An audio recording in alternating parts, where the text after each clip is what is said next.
You won't let me leave when I'm obviously sick? Let's see what your boss has to say. You all seem to enjoy my last post about my old boss, Jack.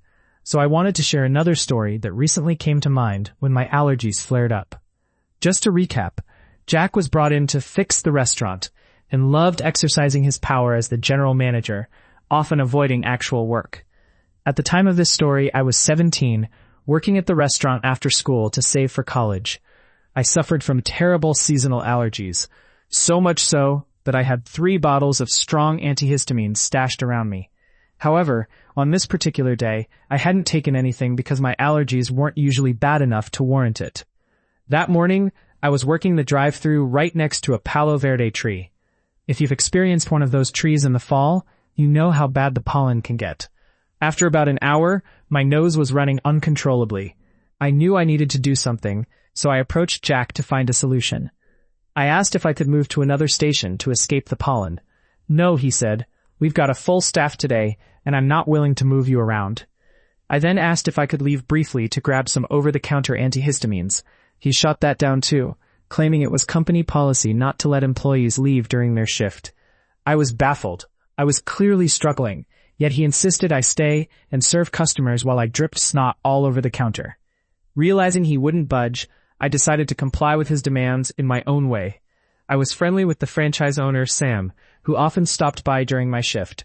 I knew he'd be there soon, and I hoped he would see how poorly Jack was handling the situation. I grabbed a box of tissues from the staff bathroom and settled in, making my way through that box and then some before Sam finally arrived.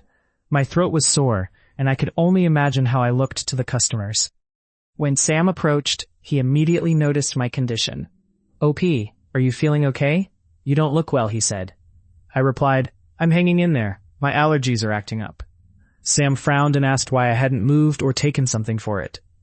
I explained that Jack had refused both options and insisted I tough it out. Sam's expression shifted to one of determination.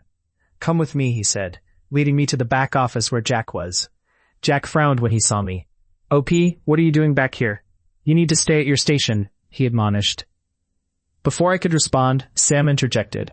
"I had someone cover him. Why did you keep him on the drive-thru when the tree was making his allergies act up?" Jack tried to defend himself, but Sam cut him off. "We're not even that busy. You could have easily moved OP or sent him home."